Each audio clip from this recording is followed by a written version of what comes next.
Pode aprender, filho.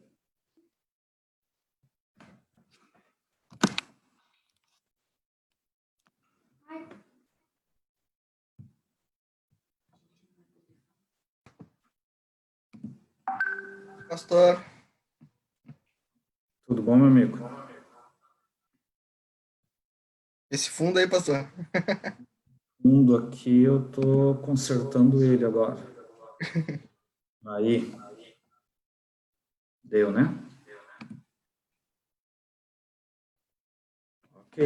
Quantas pessoas que nós temos já conectadas? Temos 16 pelo Zoom e no Facebook, até o momento, temos uma pessoa. Bom, 19 horas, vamos começar com o culto, né? Vamos começar com os pedidos de oração primeiro? Tem Até algum? o que a gente não recebeu, pastor, pedidos de agradecimentos. Ok, pode abrir o áudio do pessoal no Zoom, que aí nós vamos conversar com os membros que nesse momento estão aí. Quem é que tem um pedido, um agradecimento? Aqueles que têm algum pedido, agradecimento, podem abrir os áudios e ir falando, pessoal. Eu acho que a gente vai ter que baixar o áudio do celular completamente.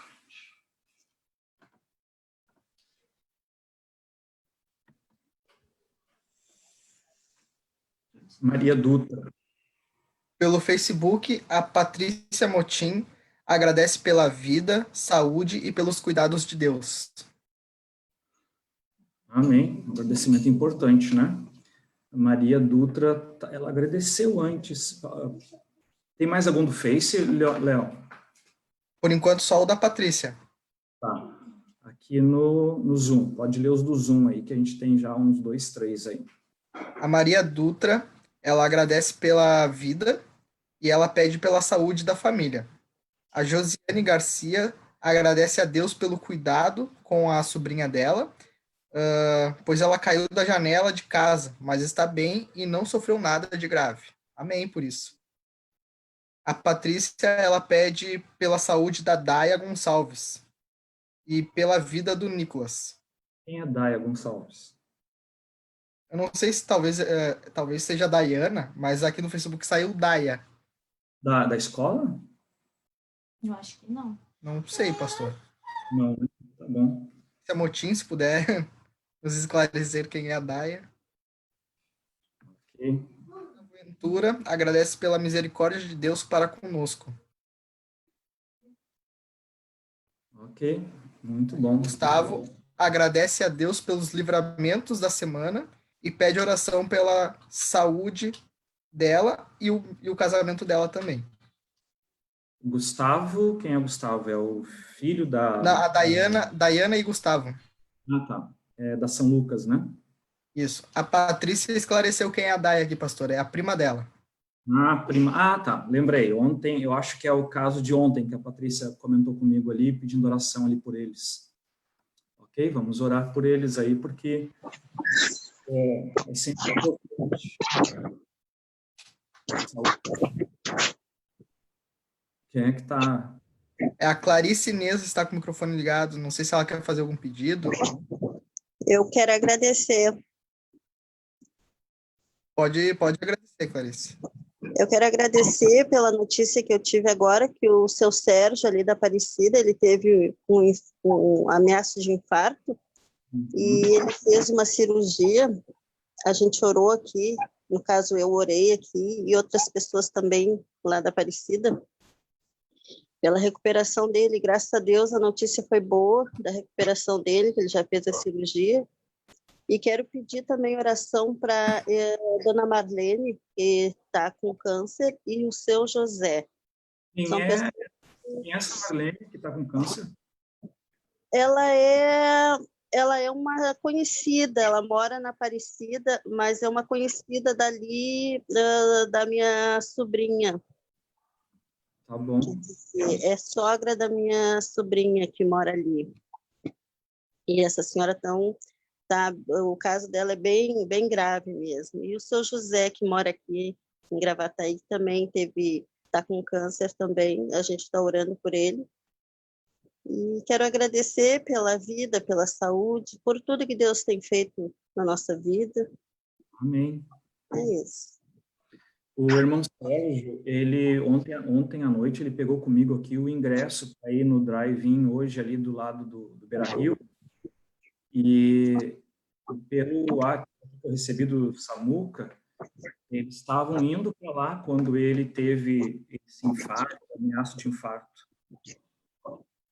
E aí, no horário que estava começando o programa, aí o Samuel mandou um WhatsApp aqui dizendo que ele tinha entrado para cirurgia. Aí nós oramos por ele. Amém. Que Deus possa... Eu até vou olhar aqui no WhatsApp, mas o Samuel me disse que eu vai ficar 6 dias no hospital. Deixa eu ver aqui.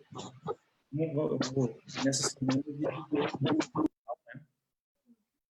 é isso daí, 6 dias. Ele está no Clínicas, estava indo para a programação quando aconteceu. Ele está bem, acabou a cirurgia e ele vai ficar 6 dias no hospital. Foi o recado aqui que o Samuel enviou para mim usando o telefone do Sérgio. Pastor, mais alguns pedidos aqui pelo Zoom e pelo Facebook.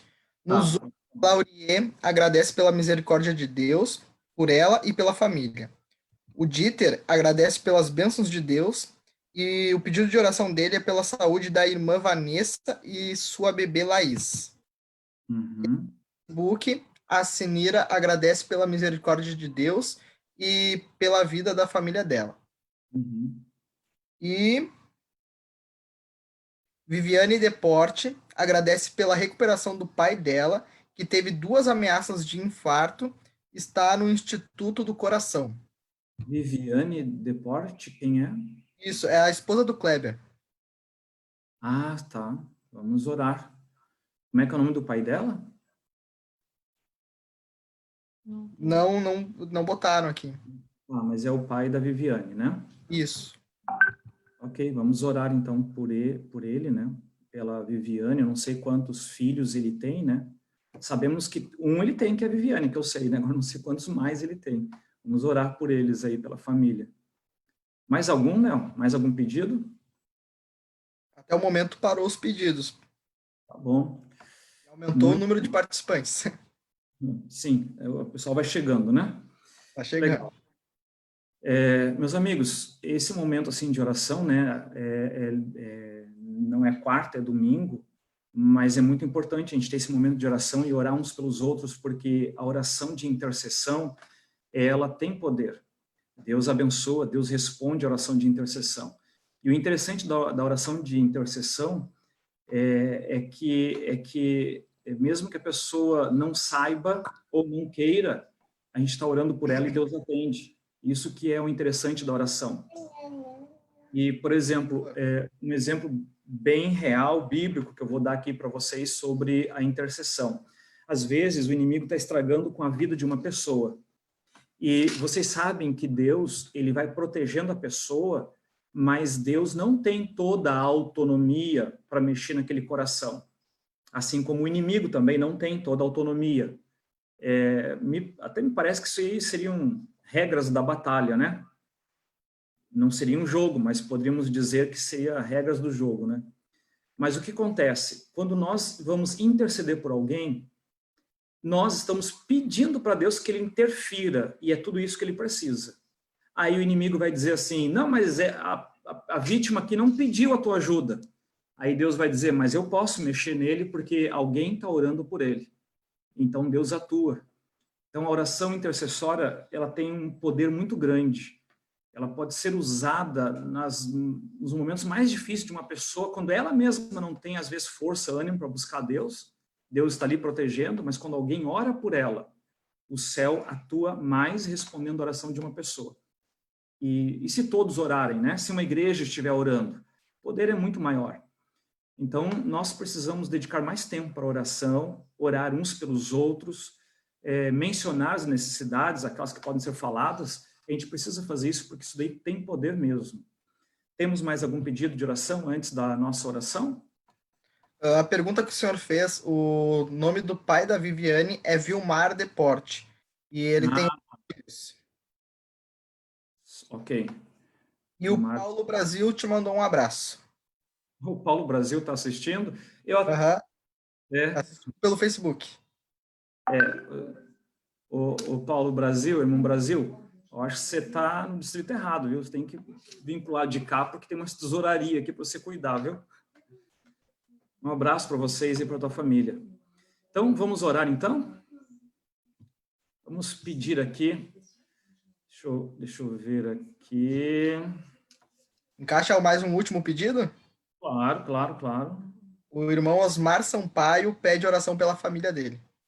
Osmar, é da Sicília, isto. Eu Isso. vou pedir duas pessoas para orarem, tá? Eu vou pedir aqui dois jovens. Eu vou pedir para o Davi Marquio orar e o professor Gesiel orar. Pode ser? Pelos pedidos de oração. E aí, por causa do horário, eu já vou direto para o nosso tema de hoje.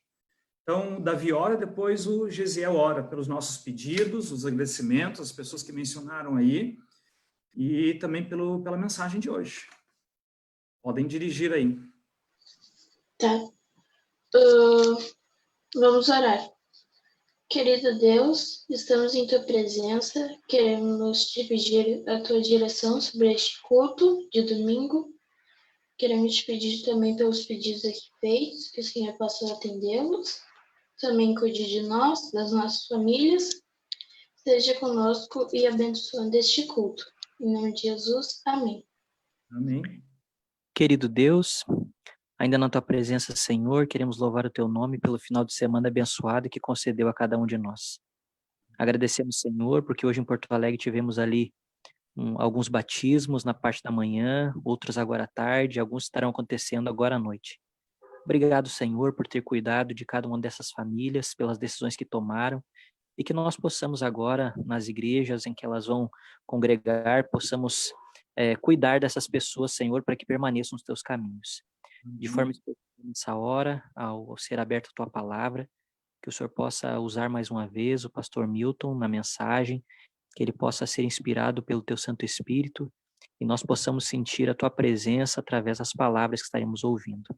Abençoa cada pessoa que está participando desse culto, que nós possamos honrar o teu nome a cada dia, é o que pedimos por Jesus. Amém. Amém, Senhor. Amém. Meus queridos, nós vamos hoje conversar um pouquinho sobre vitória. E o título da mensagem de hoje é Todos Podem Vencer. Esse é o título da mensagem. Deixa eu só fazer uma coisa aqui. Não sei se está meio embaçado minha lente, né? Tá assim. Não, eu queria um paninho só para passar na lente aqui da câmera aqui. Então, assim, o texto, o título da nossa mensagem é Todos Podem Vencer. Na época do apóstolo Paulo, existia, naquela época, uma espécie de Olimpíadas, e claro que o início disso, né, o início dessas Olimpíadas e dos Jogos Olímpicos deu-se na Grécia. E Paulo já vivia nesse momento, a Grécia já tinha jogos na época de Paulo. Na época dele, os principais jogos que existiam, as competições que existiam ali, era corrida, a pessoa correndo no chão, corrida mesmo, e eu imagino que devia ser pé descalço, né? Não existia naquela época um tênis próprio para corrida. E outra competição que tinha, outro tipo de competição, era jogos de discos. Eles jogavam discos. E a terceira também, que fazia parte das três mais importantes, era a luta, corpo a corpo. Essas três modalidades eram as mais comuns, as mais praticadas. Paulo vai conversar com um povo da época, uma nação específica, assim, que eles estavam dando um certo trabalho para o Paulo. Paulo tinha evangelizado, o evangelho chegou até lá, outros discípulos foram até aquela cidade, aquelas pessoas receberam a palavra de Deus, só que as lutas deles eram grandes, até porque eles não tinham largado. Só um minutinho.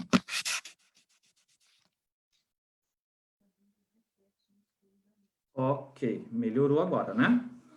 Então, as pessoas dessa cidade, esse povo, eles não tinham largado completamente as práticas mundanas, a idolatria deles, algumas coisas ligadas à ambição, eles não estavam dispostos a serem humildes, eles estavam cercados assim de todo aquele contexto mundano.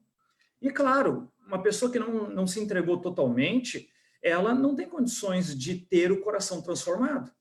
Para que haja uma transformação de caráter, de comportamento, a pessoa ser mais bondosa, a pessoa conseguir entender mais o próximo, saber ouvir, ter um equilíbrio para aconselhar, a pessoa precisa permitir, humildemente, que o Espírito Santo atue no coração dela.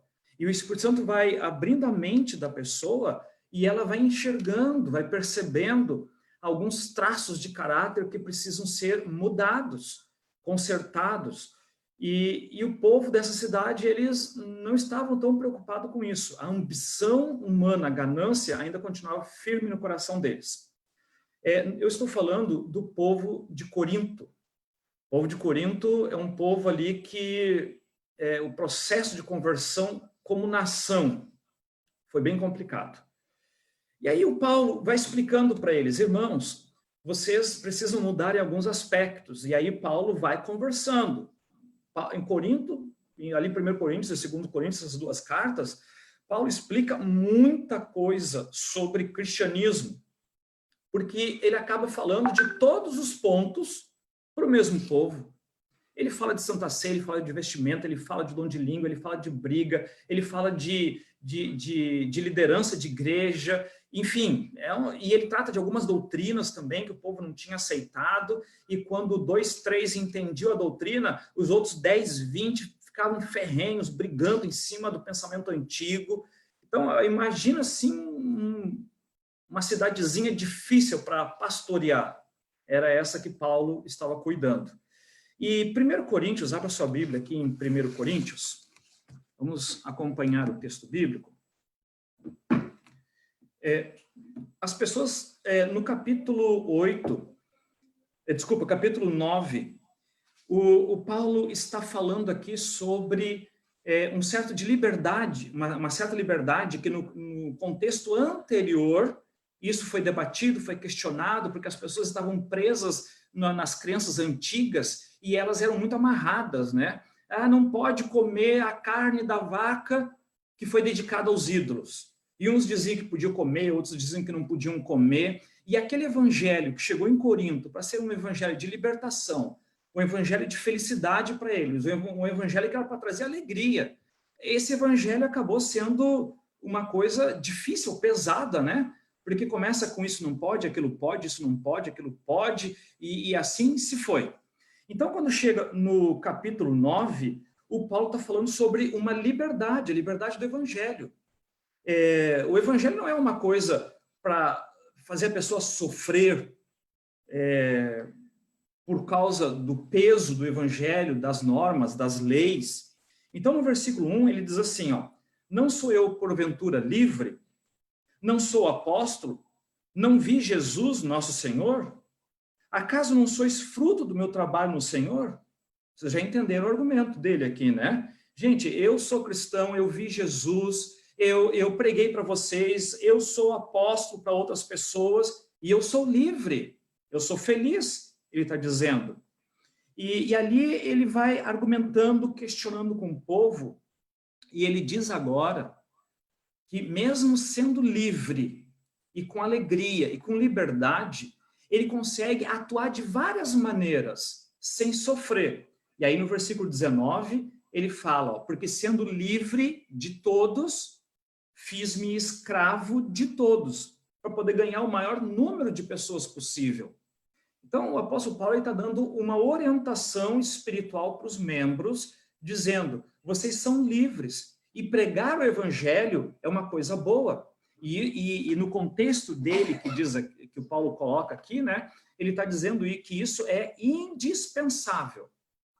Você atender as pessoas, evangelizar, e ele coloca nos versículos seguintes ali, né, quando ele ia conversar com uma pessoa que era aquela pessoa sem lei. Ok, Ele chegava perto daquela pessoa como se ele também fosse uma pessoa sem lei. Ele ia conversar com uma pessoa que era aquele Caxias em cima da lei. Ele chegava lá e conversava com aquela pessoa do jeito que ela pensava. Caxias na lei. E aí no versículo 22 ele diz, ó, fiz-me fraco para com os fracos, com o objetivo de ganhar os fracos. Fiz-me tudo para com todos, com o fim, o objetivo de, por todos os modos, salvar alguns. Agora, olha o que ele coloca no versículo 23. Tudo isso que eu faço é por causa do quê? Que ele está dizendo. É por causa do Evangelho. O versículo 23 está ali. Com o objetivo de se tornar cooperador deste Evangelho. E no versículo 24, ele diz assim, ó, não sabeis vós que os que correm nos estádios, todos, na verdade, correm, mas um só leva o prêmio? Então, vocês, Corinto, como é que a gente fala assim, né? Corinto era cidade. Eu não posso dizer que eram corintianos quem morava em Corinto, né? Mas ele estava falando para o povo de Corinto, né? Vocês devem fazer a mesma coisa. Vocês devem se preparar para ganhar o prêmio. Só que esse prêmio tem uma diferença. E aí o versículo 25, ó, todo atleta em tudo se domina. E aqui o Paulo ele está trazendo na lembrança do povo de Corinto, ele está trazendo à lembrança os Jogos Olímpicos deles na época. O atleta que se preparava para correr, aquele que se preparava para participar da competição de discos, lançar discos, ou na luta, não sei se era uma luta livre, luta de boxe, alguma coisa assim, era a luta deles na época, né? Então existia um preparo por parte do atleta para poder vencer. E o apóstolo Paulo está dando um up aqui na vida espiritual deles, dizendo assim, ó, vocês também têm que se preparar, têm que se esforçar para que vocês também possam ser vencedores. E aí no versículo 25 diz assim, ó, aqueles lá do estádio, eles correm para alcançar uma coroa corruptível. E é um só que leva o prêmio também. E aí ele coloca ali no meio do versículo 25, né? Nós, porém, a incorruptível. E a incorruptível, a coroa incorruptível, não é só um que ganha. Todo aquele que alcançar a meta, este vai receber a coroa da vida eterna. Então, vamos entender uma coisa aqui, ó. Paulo fez uma leitura do povo de Corinto.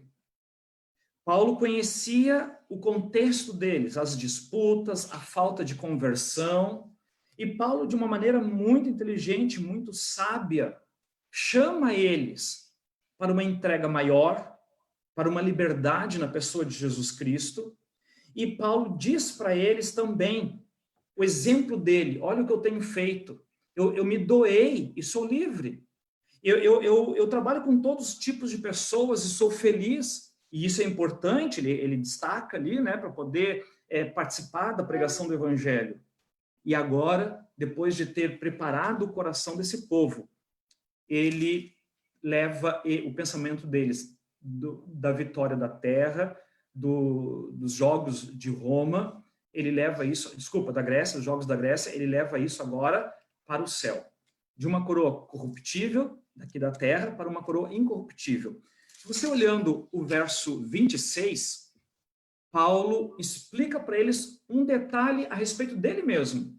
Paulo diz assim, ó, assim corro eu também, não sem meta, não uma corrida à toa, de sair correndo desembestado sem saber aonde que vai chegar. Paulo tem uma meta. Ele diz assim, ó, assim luto, não como que desferindo golpes no ar, mas esmurro meu corpo e o reduzo à escravidão para que, tendo pregado a outros, não venha eu mesmo a ser desqualificado. Então, isso aqui é uma coisa fantástica. Muitas vezes, né, a gente prega, dá um recado, apresenta uma mensagem, os pregadores sabem disso, quem costuma pregar sabe do que eu estou falando, e muitas vezes aquela mensagem que você está apresentando é uma mensagem que é necessária para o pregador mesmo, para mim ou para outra pessoa que estiver pregando. Porque nós, os pregadores, somos iguais àqueles que não são pregadores, cantam e fazem outras coisas na igreja. Todos precisam se cuidar. todos precisam correr, mas para correr e vencer, tem que ter um preparo. O povo de Corinto, o preparo do povo de Corinto era abrir o coração a Deus, deixar o Espírito Santo trabalhar, ser humilde para aceitar aquelas mudanças que o Espírito Santo ia propondo no coração deles. E agora o apóstolo Paulo, ele coloca assim, gente, essa mudança que precisa ocorrer na vida de vocês, eu me entreguei totalmente. Eu larguei de tudo o que eu fazia. E olha só, o Paulo, ele abriu mão de ter uma esposa. Você pode ver isto no versículo 5. E no versículo 7, coloca ali, ó, ele foi um soldado que perseguia, era o Saulo antes, né? Ele era um soldado que saía atrás dos cristãos, ele tinha um salário. Ele abriu mão desse salário. E você vê ali no versículo 7 também, ele abriu mão, ele foi um vinhateiro. Essa palavra vinhateiro a gente não usa mais hoje, né? Ele foi um homem que trabalhou na vinha, ele cultivava uvas. Não sei se ele era dono das uvas ou era empregado, mas ele abriu mão de comer das suas próprias uvas. E no versículo 7 também, vamos ler esse versículo 7 porque tem muitas coisas ali, né? Versículo 7, ó, quem jamais vai à guerra à sua própria custa, quem planta uma vinha e não come do seu fruto, ou quem apacenta o rebanho e não se alimenta do leite do seu rebanho. Isso aqui são coisas que o apóstolo Paulo abriu mão. Existia isso na vida dele. No versículo 9 e 10, ele se coloca ali como um boi que abriu mão de comer do grão por onde ele trabalhava. Sabe, quando o boi está lavrando a terra, ou está colhendo, ou está fazendo alguma coisa, o animal ele vai comendo dos grãos que existem ao redor. E ele coloca aqui, no versículo 9 e 10, que ele abriu mão de comer do grão de onde ele trabalhava. E no versículo 10, ó, ele foi um agricultor que abriu mão do direito da sua colheita. E nos versículos 13, ele foi um servidor do templo, e isto por muito tempo. E ele abriu mão do direito do seu prato, da sua comida. Ele foi um pregador do evangelho, que abriu mão do direito de uma oferta. Paulo algumas vezes abriu mão de ofertas, de outras coisas, e saiu para procurar recursos em outro lugar, sem saber onde. Então, como você vê aqui, o Paulo, ele se coloca como um ser humano que se entregou totalmente, convidando o povo de Corinto a entregar-se da mesma forma. Só que ele diz assim, ó, eu me entreguei, eu fiz tudo isto, mas eu estou pedindo para vocês se esforçarem, para vocês se prepararem para correr, para vocês poderem alcançar a meta de vocês, mas esse preparo eu também tenho que tomar na minha vida, Paulo está dizendo. Porque se eu só aconselhar vocês a correrem, se prepararem, vencerem, alcançarem o prêmio, e eu também não correr por mim, pela minha vida espiritual, vai chegar no final, que é o que ele diz ali no final do versículo 27, né? Vai chegar ao ponto de eu mesmo ser desqualificado. Meus queridos, eu vou fazer uma pergunta agora para você pensar na tua cabeça, tá? O que você está fazendo na igreja? Pensa, tá? Vamos conversar um pouquinho assim, você vai pensando aí. Qual é o objetivo teu ao estar na igreja? Buscar bênçãos, buscar a salvação em Jesus Cristo, ter um cargo na igreja, trabalhar para abençoar outras pessoas. Qual é o teu objetivo por estar na igreja? Nós precisamos entender uma coisa sobre salvação. Jesus Cristo, a graça, ele nos salva. Ele quer mudar o nosso coração. Ele quer transformar os nossos pensamentos, aquelas tendências pecaminosas que muitas vezes dirigiram a nossa vida. Deus, através do Espírito Santo, ele quer enfraquecer essas nossas tendências e fazendo com que os objetivos, correto não seria objetivos, né? Os desejos do Espírito Santo se sobressaiam na nossa vida. Essa mudança é o que o céu quer fazer.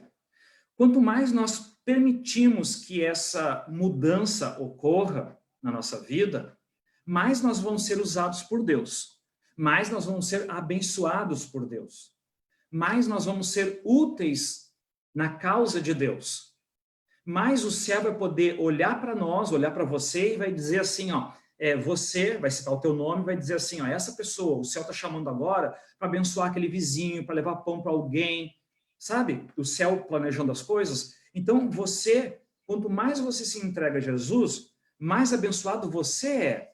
Agora eu te pergunto, como que seria uma igreja onde todos, ali na igreja, procuram a Cristo para entregar a vida e para ser um instrumento nas mãos de Deus? Imagina uma igreja assim, uma igreja forte espiritualmente, uma igreja poderosa espiritualmente.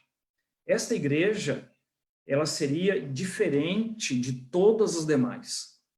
Existe um padrão de entrega, de mão de obra, de entrega nas igrejas. A gente pode dividir em 3 grupos, tá bom? Os 2 primeiros grupos é assim, ó, a maior parte, você pode colocar em torno de 85% num lado, e do outro lado, você pode colocar em torno de 15%. Às vezes mais, às vezes menos, né? Esses 2 grupos, tá? Esses 15%, geralmente são aqueles que fazem o programa, a escola sabatina, o ancionato, isso, aquilo na igreja. Os outros 85%, que não fazem, tá? Eles se dividem em vários outros grupos menores, tá? Por exemplo, pessoas de idade, que já fizeram bastante durante toda a sua vida, pessoas que têm outra missão. Às vezes, é um professor que dá aula numa escola adventista, aí no turno da manhã e da tarde. São pessoas, às vezes, que trabalham em outras partes da obra. Não tem condições de se envolver direto numa igreja. Por isso que não fazem dentro da igreja, mas estão fazendo fora. Mas não é a maior parte desse grupo ainda não. Ainda são poucos dentro desse segundo grupo. Tirando ali os idosos, as crianças dependentes que não conseguem fazer muita coisa, aqueles que estão envolvidos em outra parte da obra, esses 3 que eu citei ainda é a menor parte desse segundo grupo, dos 85%. A maior parte desse grupo aqui não faz porque não se entregou, porque não está sendo usado, porque não sente necessidade de ser usado. Por isso que não se entrega. Quando o apóstolo Paulo está dando o exemplo aqui, ó, eu me entreguei totalmente, eu abri mão de um monte de coisa, ele está dizendo para o povo de Corinto que esse é o caminho da salvação. Ele está dizendo para o povo de Corinto assim, ó, é nesse caminho que vocês precisam andar, sigam o meu exemplo. Eu vejo o apóstolo Paulo como um exemplo para mim. Eu gosto, com certeza você tem alguns personagens bíblicos preferidos seu, eu também tenho. Paulo é um deles, pela capacidade, inteligência dele. Eu admiro muito Moisés, pela liderança que ele teve com aqueles mais de 2 milhões de pessoas lá, saindo do Egito e acompanhando no deserto. Moisés é um camarada assim que não existiu outro igual a Moisés, né? Agora, olhando para nós, né? Repetindo a pergunta, quem é você dentro da igreja? Deus, ele chamou a todos, como chamou também o povo de Corinto, dizendo para Corinto, eu quero fazer de vocês uma nação nova, nação eleita, povo escolhido, propriedade exclusiva de Deus. Deus estava chamando o povo de Corinto para algo muito grande e muito especial. Você vê, depois do Pentecostes ali, algumas outras cidades, não eram cidades, né? Eram países pequenininhos assim, né? Mais distantes ali da Judéia, que aquele lugar aceitou o evangelho, a maioria seguiu, quem não seguiu respeitou quem seguiu, mas Corinto deu muito barulho. Corinto foi uma coisa diferente, completamente diferente. Quando eu pego o exemplo de Corinto para nós hoje, no meio dessa Babilônia religiosa que existe nos dias de hoje, no meio das lutas da vida, muitos de nós têm uma vida turbulenta, cheia de lutas, de dificuldades, de necessidades. No meio desse contexto, o exemplo de Paulo se encaixa para nós. Você quer ver uma coisa? Olha o versículo 23. O capítulo 9 e o versículo 23. Tudo faço por causa do evangelho, com um objetivo, de me tornar cooperador dele. Este texto bíblico está dizendo assim, ó, Paulo está dizendo assim, ó, eu não desisti, eu permaneci firme. Tudo o que eu faço é por causa do evangelho. Esta era a vida dele. Isso aqui está dando uma dica muito importante para nós. Quando a nossa vida fica girando em torno das coisas, para onde nós queremos ir, para o céu, é o preparo que nós estamos tendo para correr, lutar e alcançar a vitória e receber a coroa da vida eterna. Permanecer firme como o apóstolo Paulo permaneceu. No versículo 22, vamos tirar uma outra lição do versículo 22. Vamos ler o versículo 22, diz assim, ó, fiz-me fraco para com os fracos, com o objetivo de ganhar os fracos. Fiz-me tudo para com todos, com o objetivo de, por todos os modos, salvar alguns. Então, aqui no versículo 22, a lição que a gente tira é assim, ó, Paulo ele está insistindo em trabalhar, insistindo em cumprir a missão, insistindo em atender as pessoas. Só que, olha só, quando Paulo diz, quando eu digo aqui insistindo, e Paulo diz ali que se fez de todas as maneiras, Paulo não ia só pregar para as pessoas. Paulo ele precisava antes conhecer a pessoa para atender a pessoa na necessidade dela. Então, Paulo não chegava para um fraco sem saber que ele era fraco para pregar para um fraco. Paulo não chegava para um entendido da lei para pregar para ele sem saber que ele era o entendido da lei. Então, uma coisa muito importante aqui de Paulo é que Paulo, ele era uma pessoa que ouvia, ficava atento, observava o ser humano, conhecia o ser humano, trabalhava com o ser humano. Ele era inteligente, Paulo tinha estudado bastante, mas não era aquela pessoa assim, somente forte na área burocrática. Paulo trabalhava com humanas. Paulo conhecia o ser humano. E por isso, então, que ele diz assim, ó, que a coisa mais importante para você alcançar o coração de uma pessoa é você conhecer a pessoa. E aí Paulo vai insistindo na pregação do evangelho, conhecendo as pessoas e atendendo às necessidades dela e valorizando o problema delas. Entende? Porque se ele vê uma pessoa fraca e se faz de fraco para alcançar o fraco, ele está valorizando o problema dela. Se ele encontra um doutor da lei e se porta como um doutor da lei para poder entrar na casa do homem de maneira educada, como o homem é, ele está se importando, valorizando aquilo que a pessoa é. Então, entenda que o que Paulo fazia aqui era valorizar a todos aqueles com quem ele entrava em contato. Ele se esmerava no trabalho dele. Então, abrindo aspas aqui, né, o pessoal que trabalha com crianças, com adolescentes, desbravadores, aventureiros e departamentos ali de adolescentes, disso, daquilo, né? Você interagindo assim com a criança, com o jovem, com o juvenil, com o adolescente, você tem um retorno diferente de quando você está interagindo dentro do bíblico com um adulto de 30, 40, 50 anos, é diferente. A criança, ela já fala, ela muda, ela não presta atenção quando não gosta, tu tem as reações mais assim, espontâneas, mais abertas, mais claras, as reações deles. E eles são mais naturais também, né? Gostou, gostou, não gostou, não gostou. E Paulo, o que dá para entender de Paulo aqui, é que Paulo ele agia de uma forma tão natural assim para pregar o evangelho. E quando ele age de uma maneira tão natural, é por isso que ele diz, eu sou uma pessoa livre. Ele falou no início do capítulo 9, né? Não sou eu, porventura, livre? Paulo era livre, era feliz. Ele não tinha problema de interagir de várias maneiras com várias pessoas. O que eu entendo daqui, e é o que eu deixo aqui para mim e para você, é que quando nós nos entregamos a Cristo e a gente permite que o Espírito Santo vá mudando a nossa vida e a gente aceita ouvir algumas coisas, né? Você está errado nisso, tem que mudar naquilo.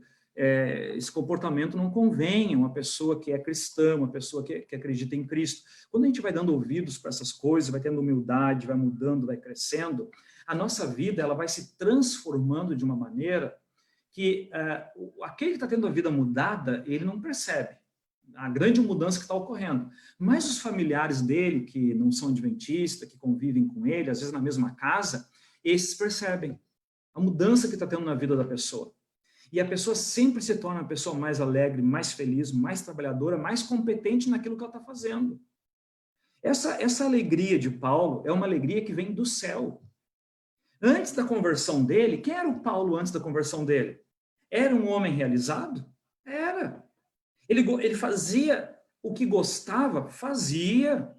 Ele perseguia os cristãos para matar os cristãos porque ele achava que estava certo, porque a igreja dele dizia que aquele povo lá, cristão, fazia parte de uma seita e tinha que morrer. E ele era um homem realizado naquilo que ele fazia. Mas agora, a gente tem o Paulo aqui, o convertido, não é mais Saulo, agora é Paulo. A alegria dele agora, a realização pessoal dele agora, vai muito além da alegria e realização pessoal que ele tinha na vida dele quando não conhecia Jesus. Paulo agora é tão feliz, tão realizado, que ele pode dar a vida pelo evangelho. Ele é tão saciado com as coisas dessa terra que não vê problema de abrir mão de um campo, de abrir mão do salário de soldado, de abrir mão de alguns confortos que ele tinha. Ele é tão realizado nas coisas desse mundo, tão feliz, tão livre, que se torna fácil viver aqui nesse mundo. Existem muitas pessoas nesse mundo que estão presas a caprichos do mundo, estão presas dentro das suas vaidades, presas dentro dos seus gostos terrestres, carnais, muitas vezes gostos mortais, que acabam matando a pessoa. Tem muita gente que está presa desse jeito. E assim está o povo de Corinto, preso nas suas crenças, preso nas suas convicções religiosas. Eu lembro de uma igreja, uma vez, há uns anos atrás, aí a gente começou a ouvir, né, aquela ideia assim, sala dos jovens, vamos fazer uma parede preta ali na sala dos jovens, para os jovens poderem escrever na parede, colocar um desenho, colocar o tema da lição da semana, pintar toda a parede de preto. Isso daí começou a acontecer dos anos para cá. E quando eu comecei a ouvir sobre isso, né, eu nunca sou o primeiro a aplicar o negócio no meu distrito, né? Eu sempre paro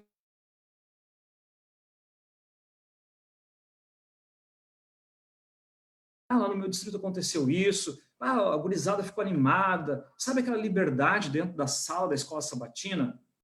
Aquela liberdade assim de que a sala ficou melhor, eu posso levantar, eu coloquei ali no quadro, eu concordo, é uma maneira de aceitar o apelo.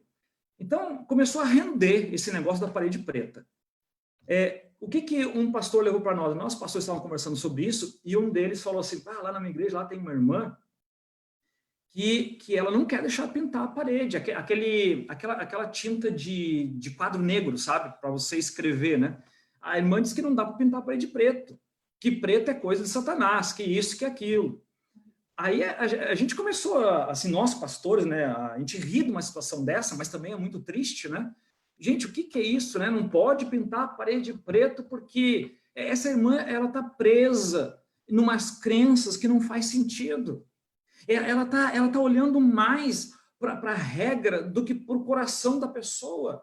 Será que essa irmã foi lá no coração de um jovem que não está vindo na igreja, ela foi lá ver o coração do jovem que não está vindo na igreja, ela foi lá ver o coração de um adolescente, de repente, que só ele na casa é adventista, ela foi lá ouvir o coração, ver o coração dessa pessoa.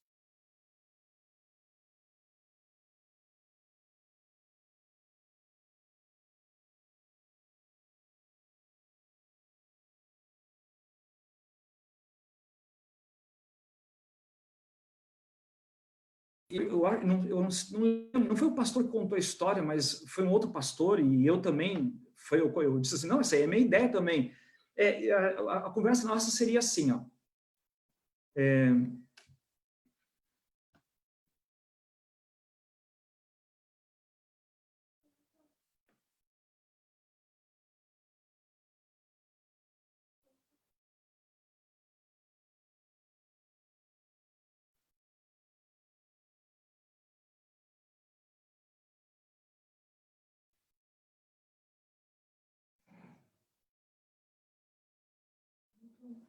Voltou o sinal? Tá ouvindo ali? Tá saindo som para vocês? Voltou. Ok. Eu estava já entrando pelo celular aqui já. Eu não lembro qual parte, eu não vi qual parte que trancou, gente. Eu não vi qual parte que trancou. Alguém quer falar aí as últimas palavras minhas? Não, peraí, não é as últimas palavras antes da morte, é as últimas palavras que eu estava falando. Alguém quer repetir para mim, para eu continuar? Da parede pintada de preto, vocês ouviram? Sim? Léo, você está me ouvindo? Sim. Está ouvindo bem, Davi? Sim. Então tá, deixa eu abrir um outro link aqui. Deixa eu abrir um outro link aqui, porque aí quando cair eu vou ver, tá?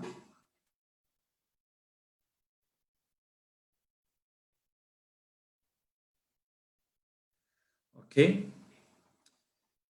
Vocês ouviram a parte que eu falei que aquela senhora que não queria que pintasse a parede de preto, ela não tinha ido ver e ouvir o coração do jovem afastado. Essa parte vocês ouviram? Sim. Sim. Tá, então ok. Então nós, os pastores, estávamos ali conversando, né? E um deles comentou, mas comentou uma coisa assim que eu já ia falar, já ia abrir minha boca para dizer. Gente, se pintar uma parede de preto vai trazer mais jovens, eles vão ficar mais felizes, e eles vão poder interagir, escrever ali na parede. E, gente, vão pintar a parede de preto. Mas se pintar as 4 paredes de preto vai trazer 10 vezes mais jovens, vamos pintar as 4 paredes de preto. E se precisar pintar a igreja inteira de preto para salvar pessoas, não seria interessante, então, se fosse necessário? Sabe, a liberdade em Jesus Cristo, ela não muda, não faz a gente mudar o evangelho, mudar a crença, mudar a doutrina.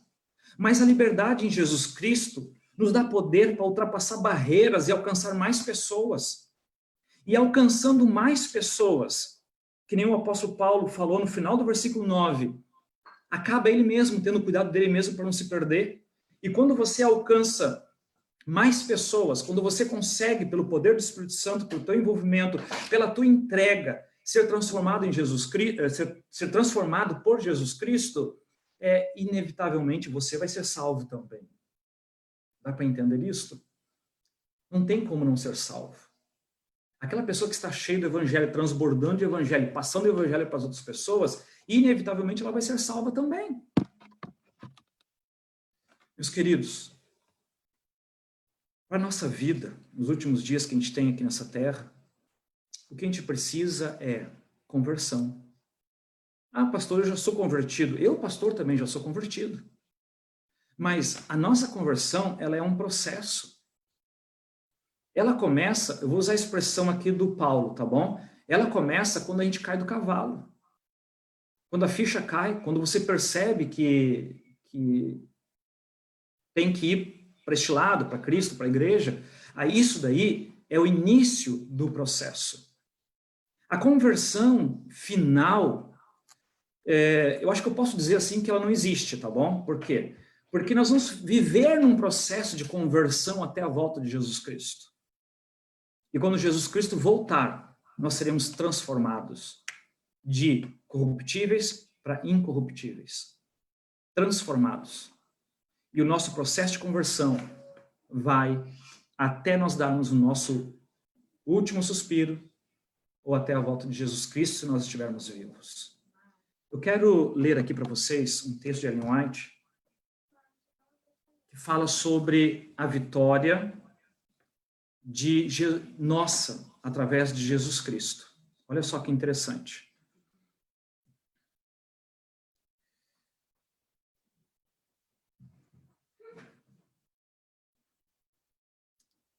Deus, eu estou lendo aqui a meditação olhando para o alto, a página 159, que eu estou lendo, tá?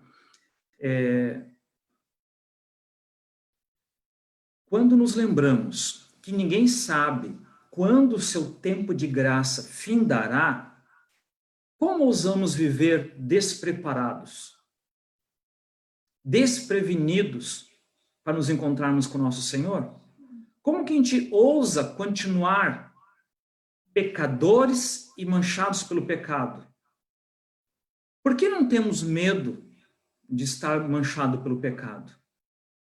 Por que nós não estamos perturbados por estarmos frios espiritualmente? Por que não percebemos esse perigo na nossa vida? Se nós percebêssemos esse perigo na nossa vida, da nossa frieza espiritual, dos pecados, se nós percebêssemos isto, o Senhor Deus, Ele operaria poderosamente por nós, por você, por mim, pelo seu povo, por aquele que percebe que está precisando dele, que está em pecado. E se nós abandonássemos as obras das trevas, e se nós aceitássemos a Jesus Cristo, que significa se revestir da justiça dele, né? Então nós seríamos transformados. E ela continua dizendo aqui que o maior desejo de Deus é transformar a cada um dos seus filhos. Que nós possamos levantar nossa bandeira, a bandeira de Jesus Cristo, e mostrar para todos a obra que ele realizou em mim, a obra que ele realizou na terra, a obra que ele quer cumprir nos outros.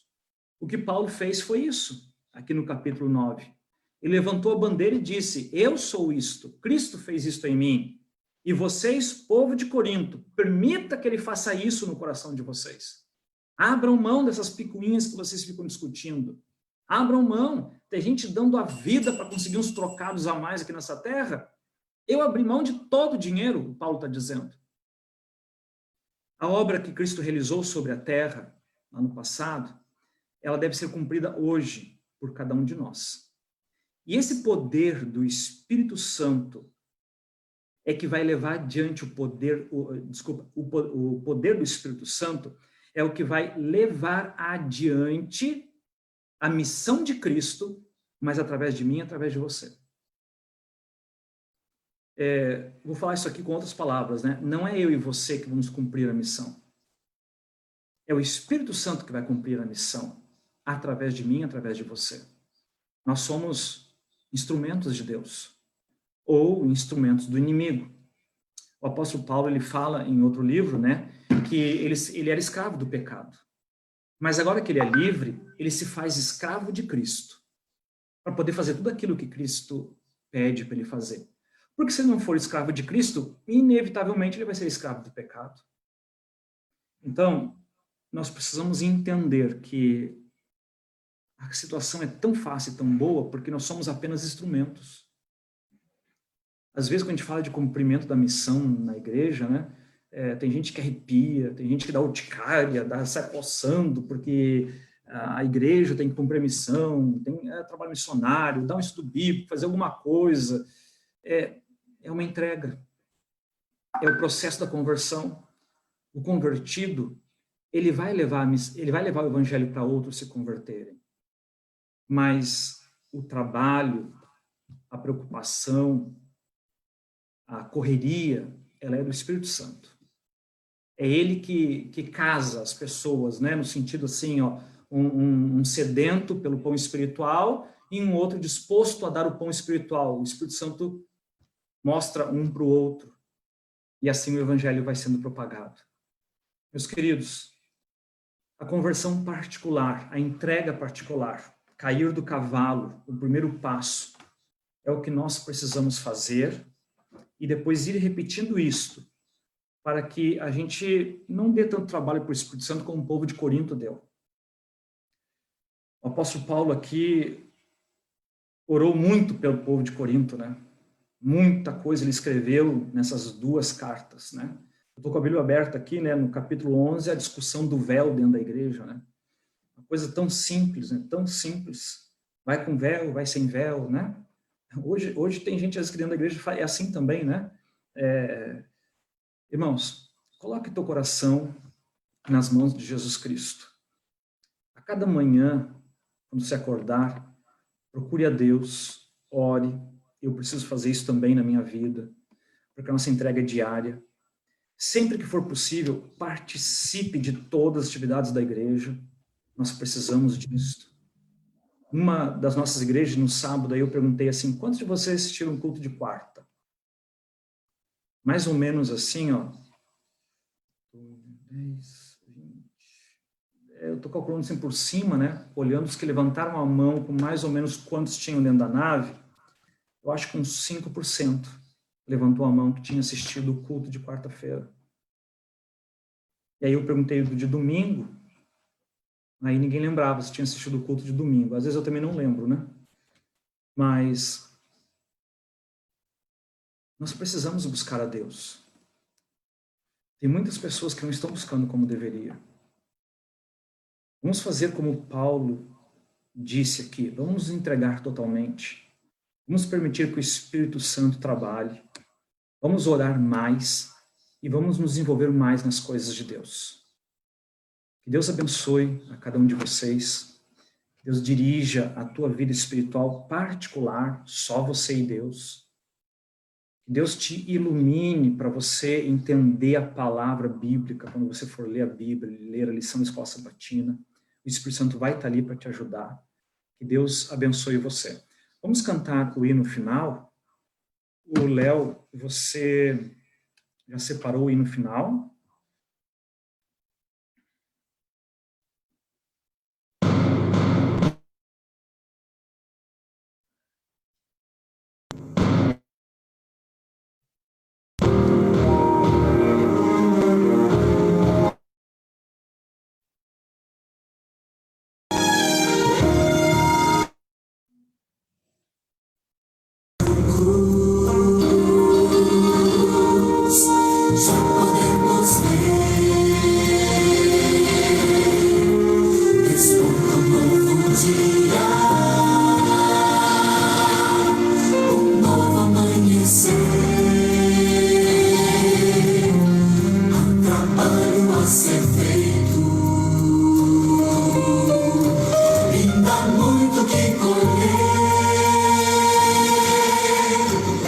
Jesus que nos convida.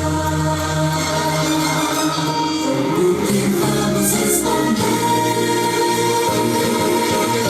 Eu quero ir, Senhor, a seara trabalhar. Quero ser ajudador, falar de Cristo, seu amor. Quero ser, Senhor, uma luz a iluminar. Quero dar o meu melhor. Quero ver Jesus voltar. Nossa alegria e proclamar. Jesus está voltando, virá para nos buscar. Muita gente não percebe o que vai acontecer se não forem avisados. Eles podem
Amém. Amém por isto. Eu não sei de você, mas quanto mais rápido Jesus voltar, melhor para mim. Você pensa assim também? Sim. Amém por isso, né? Se alguém aqui está pensando em fazer alguma coisa ainda antes de Jesus voltar, você pode dizer para Jesus assim, ó, volta logo, porque lá no céu eu continuo o que eu quero fazer. Você quer estudar, quer trabalhar, quer fazer alguma coisa, diga para Jesus assim, ó, vem e lá no céu eu vou fazer isso. Aí quando você chegar no céu, que Deus abriu o leque de opções para você ver, a cabeça vai mudar. Vamos orar por isso, irmãos? Vamos fechar nossos olhos, vamos agradecer a Deus pelo Espírito Santo. Vamos orar? Santíssimo Deus, obrigado, Senhor, pelo convite que Tu nos faz a cada dia para nós nos entregarmos mais e mais e mais a Ti, Senhor. Eu quero te pedir, Senhor, pelo poder do Espírito Santo que toca o coração de cada um de nós, que nos ajuda a enxergar os nossos erros, que nos converte, que apresenta Jesus para nós. Eu te peço, ó Deus, o derramamento, o poder do Espírito Santo trabalhando no coração de cada um de nós. Nós precisamos mais desse poder, Senhor, para sermos transformados do jeito que Tu pedes para que possamos ir para o céu. Nos dirija para isso, a cada um de nós. Abençoe, Senhor, a cada um aqui que está com a gente nesse culto, pelo Face, pelo Zoom, por outra mídia, para que o Espírito Santo, Senhor, trabalhe no coração de cada um e na família de cada um. Aqueles, ó Deus, que hoje não conseguiram se conectar, ou que não tiveram vontade, forças para isso. Senhor, estende a Tua bênção a todos esses, aos outros, para que o Teu Santo Espírito, Senhor, trabalhe de maneira especial nesses dias. Eu te peço por isso, ó Deus, e entrego todos aqui e aqueles que não estão nas Tuas santas mãos, Senhor. Em nome de Jesus Cristo, amém. Amém? Meus queridos, Amém. Amém. Amém. que Deus Amém. abençoe a cada um de vocês nessa semana aí que já começou, né? Estamos aí já no pôr do sol, já estamos no segundo dia da semana, né? E pelo pôr do sol hoje já é segunda-feira. Deus abençoe com cada um de vocês e amanhã, na primeira hora da manhã, tem a nossa sala de oração. A hora que você acordar, a primeira coisa na tua vida é você entrar nessa sala de oração e buscar Deus, tá bom? Daqui um pouquinho mais eu vou colocar o tema da sala de oração para vocês no grupo da igreja. Um abraço, queridos. Que Deus abençoe vocês. Até mais. Boa noite. Tchau, pastor. Até mais. Boa noite. Obrigada.